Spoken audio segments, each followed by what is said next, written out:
Good morning students. Haryana सामान्य ज्ञान series 19 में आप सभी का स्वागत है। आज की इस सीरीज़ में मैंने हरियाणा से संबंधित इतिहास के महत्वपूर्ण प्रश्नों का संकलन किया है। आइए शुरू करते हैं। पहला प्रश्न देखिए, प्रसिद्ध बौद्ध पुस्तक विनय पिटक के अनुसार प्रसिद्ध वैद्य जीवक हरियाणा के रोहतक में निवास करते थे।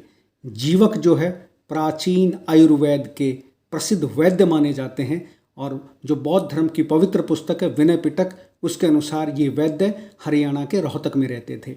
दूसरा प्रश्न देखिए, इतिहासकार कनिधम ने यमुनानगर के कपाल मोचन से 2 अपूर्ण अभिलेख प्राप्त किए। इतिहासकार कनिधम ने यमुनानगर के कपाल मोचन से 2 अपूर्ण अभिलेख प्राप्त किए। तीसरा प्रश्न देखिए, 9वीं सदी के अग्रोहा अभिलेख से संगीत के 7 स्वरों का उल्लेख मिलता है। अग्रोहा अभिलेख से संगीत के 7 स्वरों का उल्लेख मिलता है। 9वीं सदी का अभिलेख है।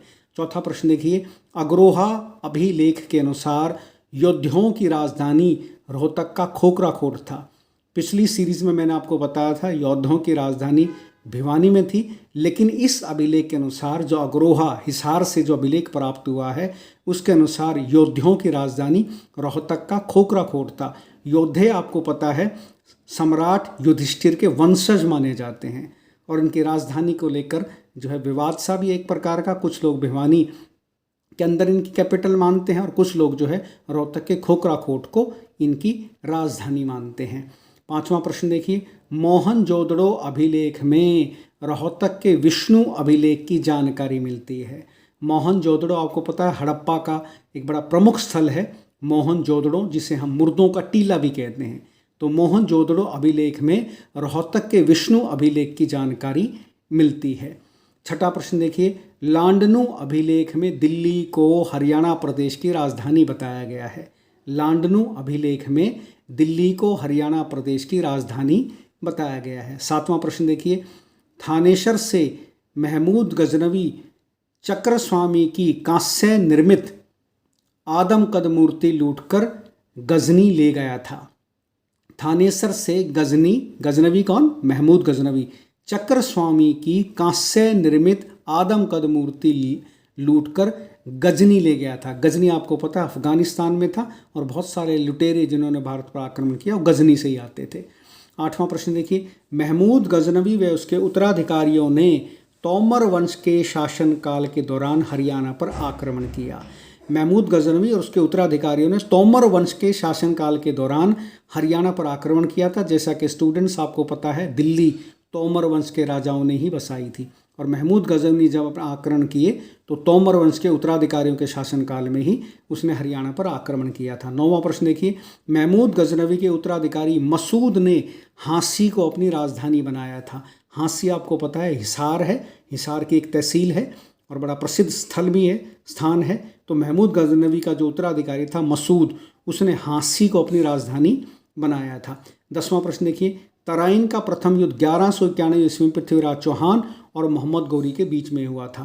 तराइन जिसे हम तरावड़ी भी कहते हैं, यह स्थल करनाल में स्थित है और ये बड़ा प्रसिद्ध युद्ध था 1191 में जो पृथ्वीराज चौहान और मोहम्मद गौरी के बीच में हुआ था। इसमें मोहम्मद गौरी की हार हुई थी। दूसरा देखिए अगला प्रश्न 11वां, तराइन के प्रथम युद्ध में हांसी के शासक गोविंद राय ने पृथ्वीराज का साथ दिया था। तराइन के प्रथम युद्ध में जो 1191 में हुआ था, हांसी के शासक गोविंद राय ने पृथ्वीराज चौहान का साथ दिया था। 12वां प्रश्न देखिए, तराइन की दूसरी लड़ाई 1192 ईस्वी में पृथ्वीराज चौहान और मोहम्मद गौरी के बीच में एक बार फिर हुई थी और इस युद्ध में पृथ्वीराज चौहान की हार हुई थी। तो तराइन के 2 युद्ध हुए थे 1191 में और 1192 में। पहले युद्ध में पृथ्वीराज चौहान जीता था और दूसरे युद्ध में मोहम्मद गौरी जीता था। तराइन जिसको हम तरावड़ी भी कहते हैं हरियाणा के करनाल में स्थित है। 13वां प्रश्न देखिए, पृथ्वीराज चौहान का राजकवि चंद्रबरदाई इसका संबंध हिसार से माना जाता है। पृथ्वीराज चौहान का जो राजकवि था चंद्रबरदाई, जिसने पृथ्वीराज रासो लिखा है, उसका संबंध हरियाणा के हिसार से माना जाता है। 14वां प्रश्न देखिए, सुल्तान बनने से पूर्व बलबन हांसी का इक्तादार था। इक्तादार हम कहते हैं जो भू राजस्व एकत्र करने वाला एक जो है अधिकारी होता था और बलबन आपको पता है बलबन जो है दास वंश के उसमें आता है, स्लेव डायनेस्टी के अंदर बलबन भी आता है। तो सुल्तान बनने से पूर्व जो है बलबन हाँसी का इक्तादार था। इक्तादार एक प्रकार का भू राजस्व इकट्ठा करने वाला एक अधिकारी होता है। सल्तनत काल में इसका बड़ा महत्व था। 15वां प्रश्न देखिए, सुल्तान बनने से पूर्व जलालुद्दीन खिलजी कैथल का इक्तेदार था। जलालुद्दीन खिलजी जो खिलजी वंश से संबंधित है वो कैथल का इक्तेदार था। कैथल से जो है रेवेन्यू इकट्ठा करता था सल्तनत काल में। 16वां प्रश्न देखिए, इक्तादार उसे कहते थे जो भू राजस्व क्षेत्र विशेष का वेतन के रूप में लेता था। जो भू राजस्व क्षेत्र विशेष का वेतन के रूप में लेता था, इक्तादार हम उसको कहते थे जो रेवेन्यू इकट्ठा करता था और रेवेन्यू के रूप में ही अपनी तनख्वाह लेता था और उसका कुछ हिस्सा जो है सुल्तान को, जो भी जिसके अंदर वो होता अंतर्गत वो होता था, उसको वो जो है उसका कुछ हिस्सा जो है अपने उस सुल्तान के खजाने में जमा कराता था और उसका कुछ हिस्सा जो है वेतन के रूप में वो खुद अपने पास लेता था। इसलिए हम उसको इक्तादार कहते थे। सल्तनत काल में ये पोस्ट काफ़ी प्रसिद्ध थी, एक रेवेन्यू अधिकारी होता था। 17वां प्रश्न देखिए, फिरोज शाह तुगलक ने गोहाना का हिंदू मंदिर तोड़वा दिया था। फिरोज शाह तुगलक आपको पता वही है जिसने हरियाणा के अंदर नहरों का जाल बिछवाया था। तो उसने गोहाना का हिंदू मंदिर तोड़वा दिया था, ऐसा एक ऐतिहासिक साक्ष्य माना जाता है। 18वां प्रश्न देखिए, हिसार में गुजरी महल व लाठ की मस्जिद का निर्माण फिरोज शाह तुगलक ने करवाया था। हिसार में गुजरी महल व लाठ की मस्जिद का निर्माण फिरोज शाह तुगलक ने करवाया था। 19वां प्रश्न देखिए, तैमूर लंग ने फतेहाबाद, सिरसा, हिसार, करनाल, कैथल, पानीपत होते हुए दिल्ली पर आक्रमण किया था 1398 ईस्वी में। तैमूर लंग आपको पता है, तैमूर लंग ने 1398 ईस्वी में भारत पर आक्रमण किया था और इसने दिल्ली पर आक्रमण करने से पहले ये हरियाणा के बहुत सारे स्थानों से होकर के गुजरा था, तब ये दिल्ली पहुंचा था। उसमें फतेहाबाद था, सिरसा, हिसार, करनाल, कैथल, पानीपत होते हुए दिल्ली पर इसने 1398 ईस्वी में आक्रमण किया था। बाबर इसी वंश से संबंधित था। बाबर को हम तैमूरी वंश का भी कहते थे। जो मुगल काल है, मुगल काल के जो राजा थे उनका तैमूर वंश से संबंध था। 20वां प्रश्न देखिए, पानीपत जीत की खुशी में बाबर ने पानीपत में काबुली बाग मस्जिद की नींव रखी थी। पानीपत की लड़ाई आपको पता ना, पहली लड़ाई जो 1526 में हुई थी इब्राहिम लोदी और बाबर के बीच में, तो उसमें बाबर जीता था और भारत में मुगल वंश की स्थापना हुई थी। तो पानीपत जीत की खुशी में बाबर ने पानीपत में काबुली बाग मस्जिद की नींव रखी थी। 21वां प्रश्न देखिए, मेवात के शासक हसन खां मेवाती ने 1527 में बाबर के विरुद्ध विद्रोह किया था। मेवात का जो शासक था हसन खां मेवाती, उसने 1527 में बाबर के विरुद्ध विद्रोह किया था। 22वां प्रश्न देखिए, फतेहाबाद में मस्जिद का निर्माण हुमायूं ने करवाया था। हुमायूं ने करवाया था, जो बाबर का बेटा था। हुमायूं नामा पुस्तक भी आपने पढ़ी होगी, जो है अकबर के पिता का नाम हुमायूं था। ठीक है, तो फतेहाबाद में मस्जिद का निर्माण हुमायूं ने करवाया था, जो दूसरा मुगल वंश का राजा था। पहला बाबर था, उसके बाद हुमायूं, फिर अकबर बैठा, फिर उसके बाद जहांगीर बैठा, फिर एक परंपरा चल पड़ी। 23वां प्रश्न देखिए, शेरशाह सूरी का जन्म 1486 ईस्वी में महेंद्रगढ़ के नारनौल में हुआ था। बहुत बड़ी बात है। शेरशाह सूरी जिसने भारत में अफगान शासन की स्थापना की थी, जिसने ग्रांड ट्रंक रोड, जिसे जीटी रोड कहते हैं, उसको बनवाया था, उसका जन्म 1486 ईस्वी में महेंद्रगढ़ के नारनौल में हुआ था। 24वां प्रश्न देखिए, शेख चिल्ली मुगल शासक शाहजहां का धार्मिक गुरु था। इसका संबंध हरियाणा के थानेसर से था। यहीं शेख चिल्ली का मकबरा है। शाहजहां ने इस मकबरे को बनवाया था। तो कई बार प्रश्न आ जाता है कि प्रसिद्ध शेख चिल्ली एक हंसाने वाले व्यक्ति का भी नाम हुआ है, लेकिन ये हंसाने वाले व्यक्ति नहीं है।